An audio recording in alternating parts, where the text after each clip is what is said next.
I'm Jim Lampley.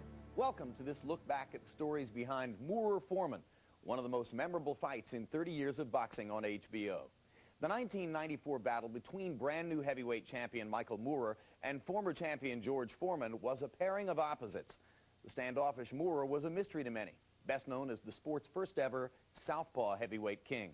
Foreman was a grandfatherly pitchman nearly 20 years older than Moorer, with an unlikely long shot to become the oldest man ever to wear the crown. The heavyweight championship of the world. I get up in the morning, I want it. I go to bed at night, I dream about it. What really sustains him is not just the power in his fists, but the power of his will. I think deep at heart, Michael was a reluctant champion. He's got a lot of heart. I want to kill those people that question that. Back then, I couldn't see it as it was happening. Moorer seems to be gaining confidence.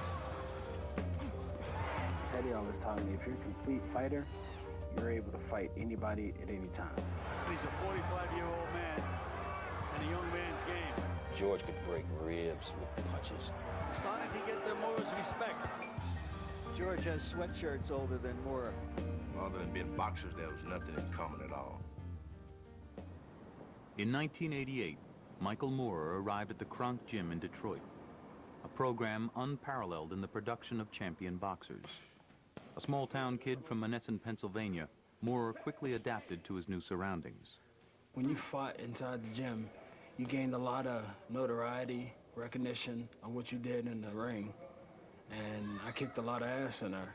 We turned him professionally in March of 1988, and in December of 1988, on nationwide television, he was the new light heavyweight championship of the world.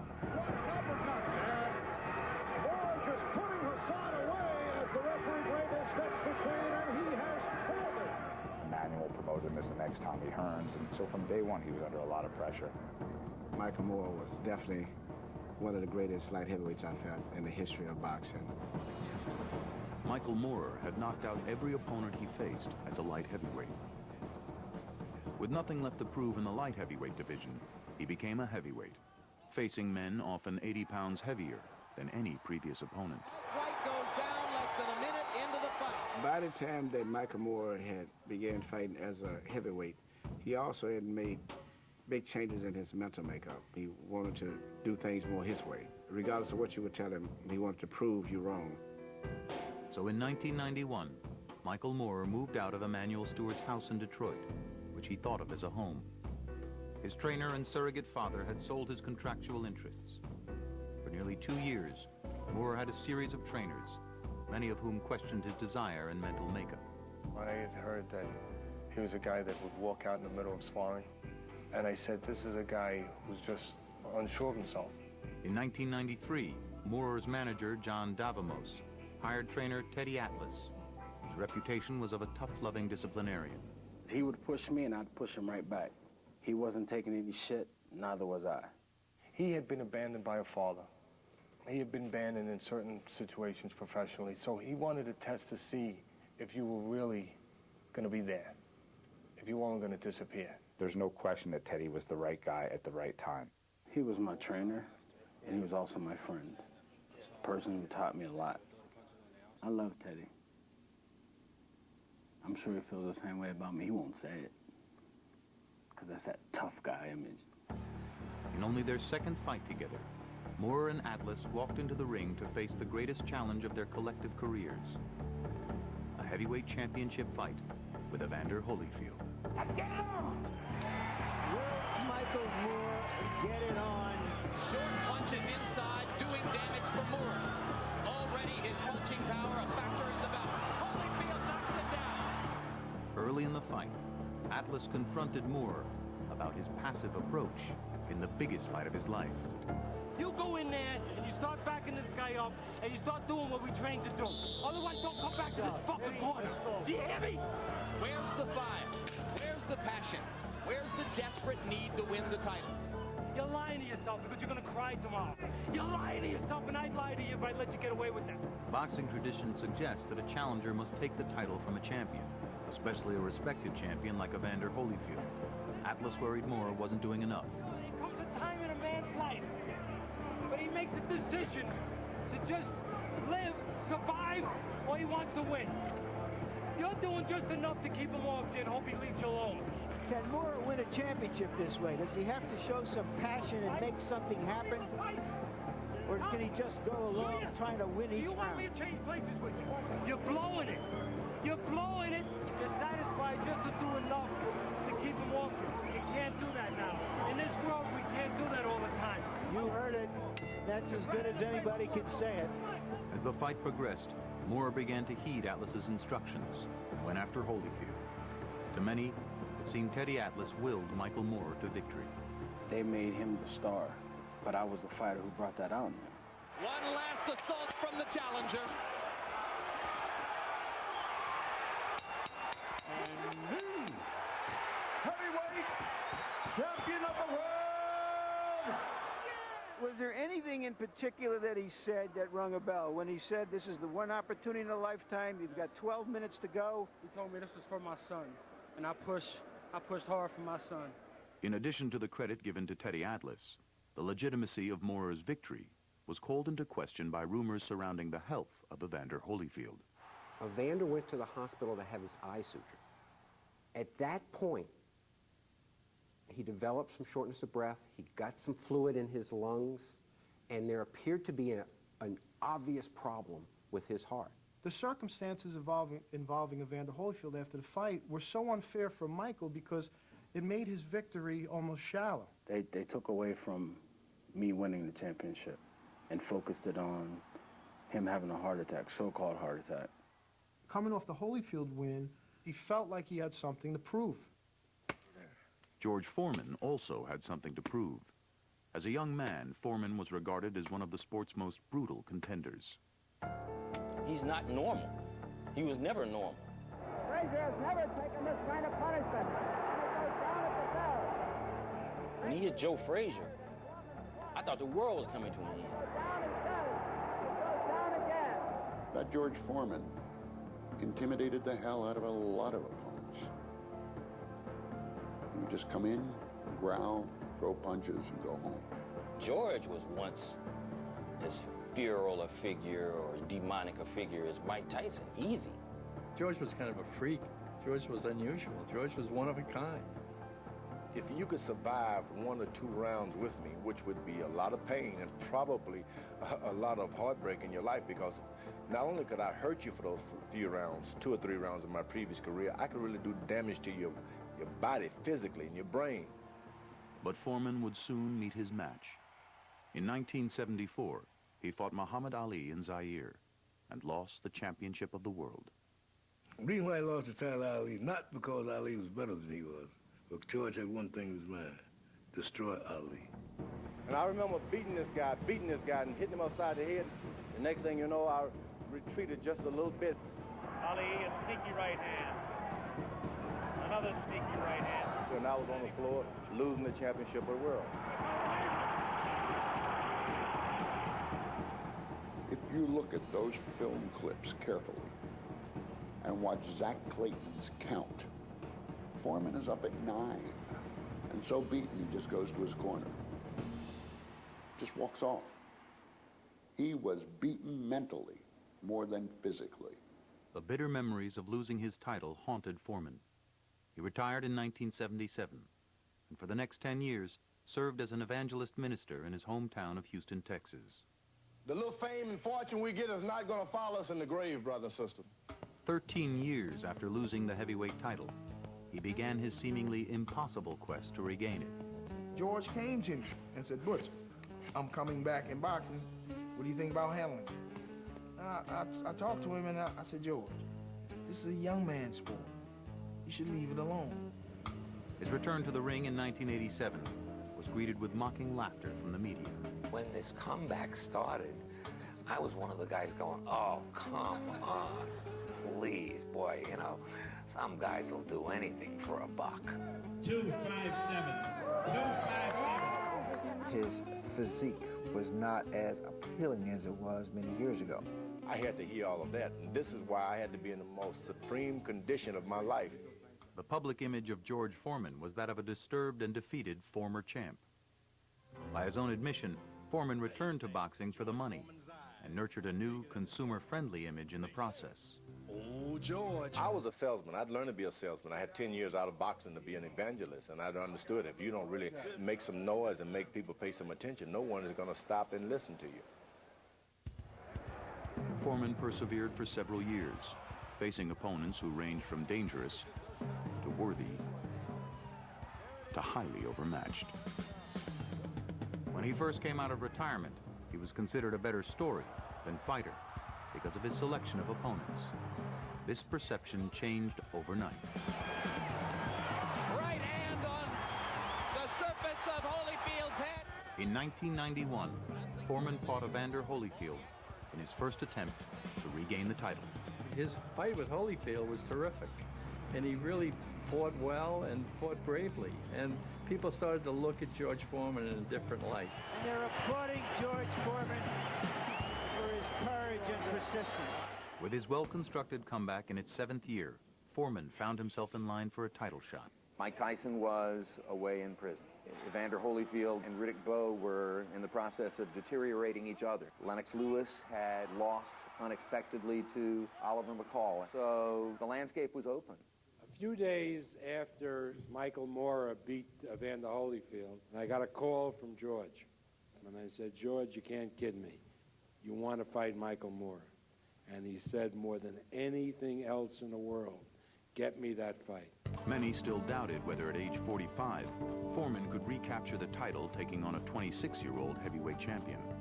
But George continued being his own pitchman. I just want to go out there, show the world that 45 and 55 is not a death sentence. We can do anything we want to do. He sort of became everybody's friend. And a great quote. Let me talk to George. George will give me a quote. You know, he even asked you, what do you need? In contrast, Moorer resembled a young Foreman, disturbed, disgruntled, and disenchanted. They're looking for something that the average person at home will say, I got to watch this. Michael Moorer just didn't offer that much verbally for people to catch on to it. While Foreman moved the public, Moorer lost patience with his antics. I knew what Teddy had told me, like, he's a big con. And I just look at him like, go get me a sandwich and sit down. Man, you're so fake. Moorer had even less patience with the media. Back then, I was probably very confrontational. He was worse than reclusive. He was almost antagonistic to the point where you almost felt, not knowing any better, that it might be dangerous to be with him. If you asked a question that he felt was stupid, he would say, that's a stupid question. And to myself, it'd be, this asshole's gonna ask me the dumbest question ever. You're right, everyone does ask that question. And now, you know how sports writers are. They're the smartest guys in the room. So they don't want to hear that from a fighter. I'm not going to put on no act or put on no show for nobody. People already thought he was a little mean, so we said, everybody thinks he's mean, well, let's run with it anyway. So now you have the good versus evil.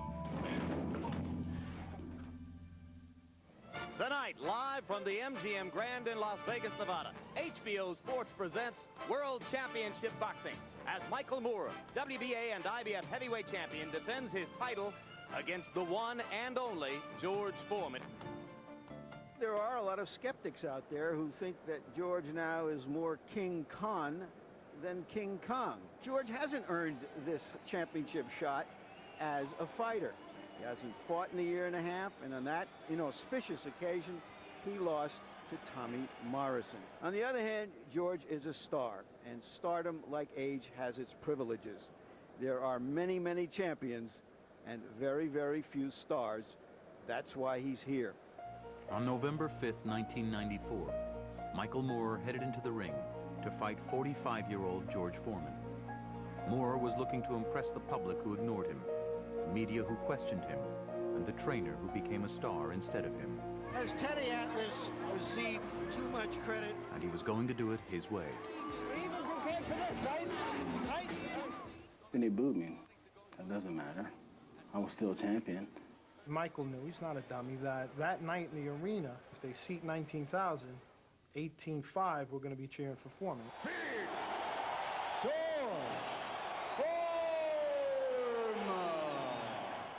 Foreman looked to become the oldest heavyweight champion in boxing history.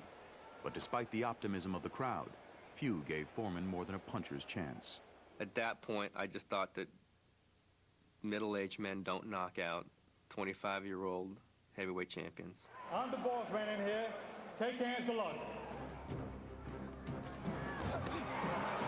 Left and a right inside by Moore. Sizzling. Solid left hand over the top, backing Foreman up again. Sharp right by Moore, who seems to be gaining confidence. I liked that he was starting to feel good about being champ and feel confident and trying to fulfill what everyone said he wasn't. Teddy might have created a monster. It's just a guy. Our sparring partners were better.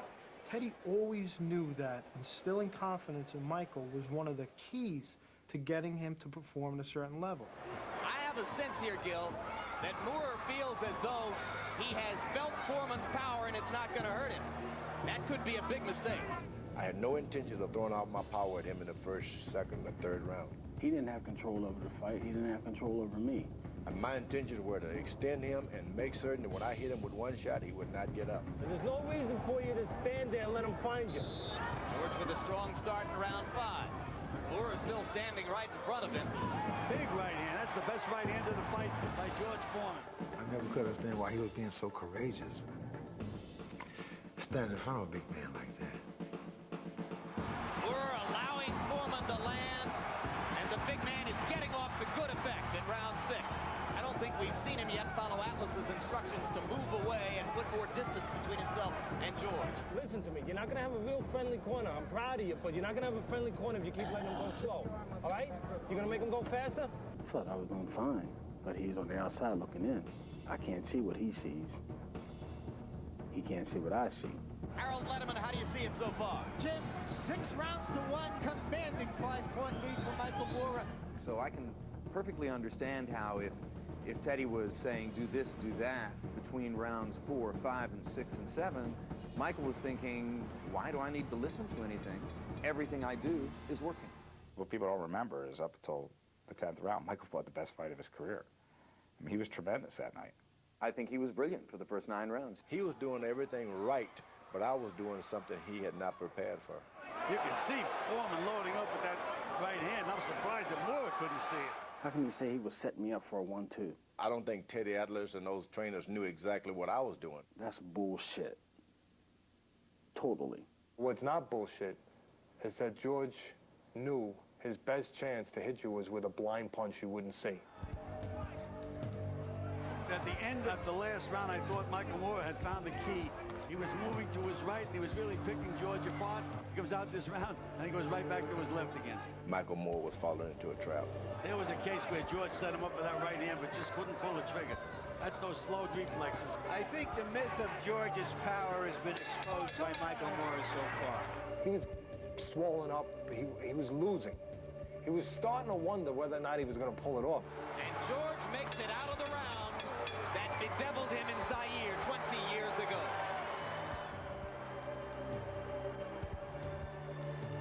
I fought Muhammad Ali in Africa, and I know what it felt when he got in the ring and everyone was cheering for him. I could hurt him, but the crowd just kept him on his feet. Now, for the first time in my life, I was feeling the same thing. Here was a guy that was clearly on a mission in his own life. You just knew you were dealing with something that mentally was a little different. Foreman's strategy was not simply to land one punch, but rather a series of punches to set up what would most likely be his last shot to make history. I was able to get a body punch in, just one body shot. He threw that left hook just to move this guy. I got to get him to move this way. If he moves this way, I'm not going to be able to land this punch. I would hurt them. I'd use the old cattle tactics. So he was calm. He had the ability to think like that. I knew then if I knocked him down once, he would have to stay down.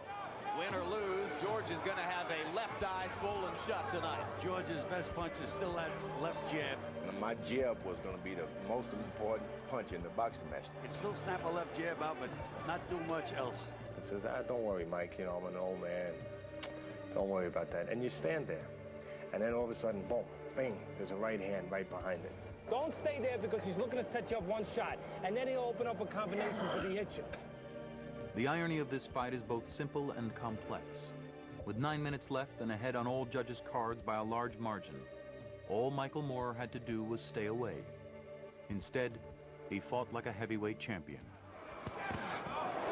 Right hand landed there. And another. And a right and a left, and suddenly Moore stops punching, and it's Foreman's initiative. The first punch I hit him with was the straight right. It was just a little too high. He didn't move out of the way because he was kind of stunned. And Moorer later told me that he was basically out on his feet before the last 1-2. I expected him to fall. It didn't.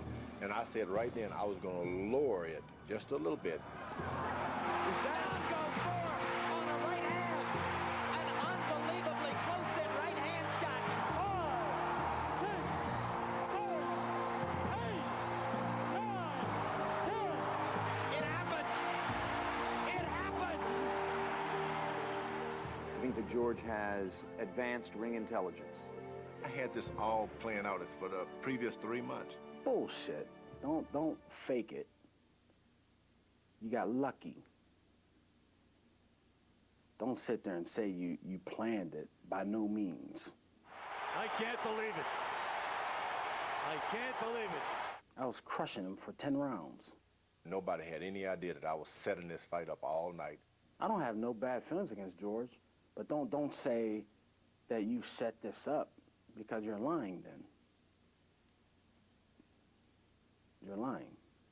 Now Michael Moore, is that Down goes Moore on a right hand. An unbelievably close-in. He never saw it coming. Everything disconnected. My body was completely dead.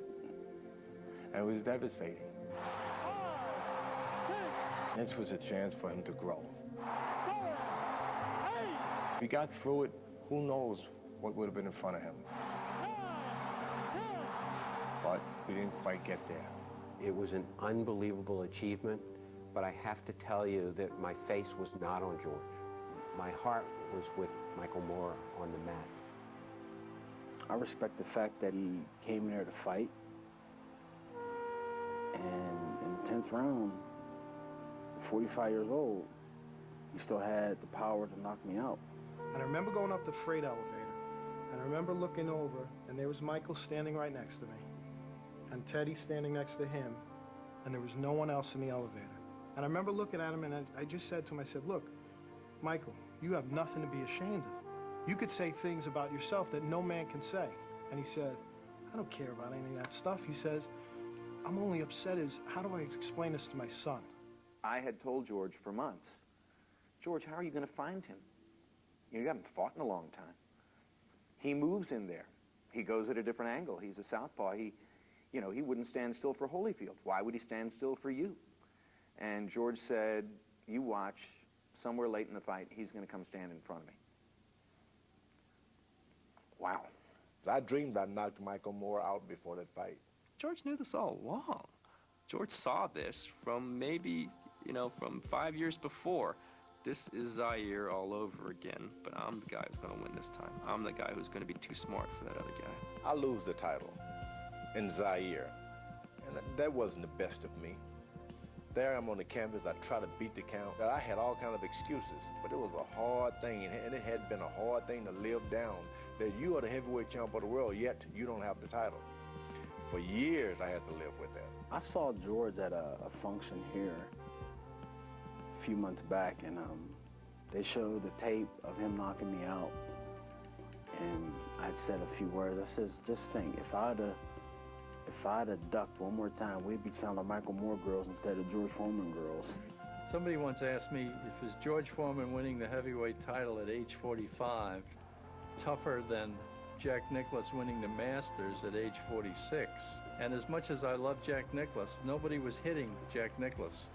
Michael Moore was still punching George Foreman. And once again, heavyweight champion of the world, Big George Foreman.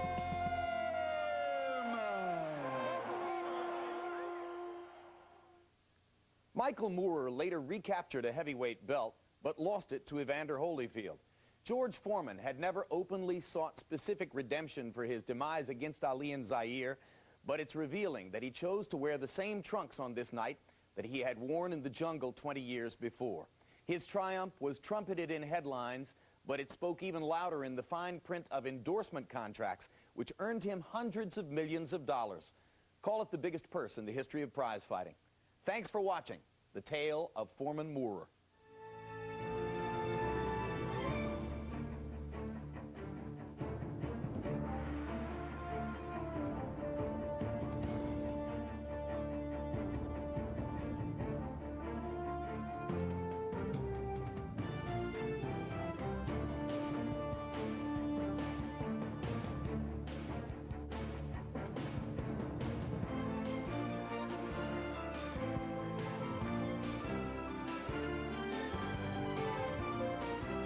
This has been a presentation of HBO Sports, the network of champions.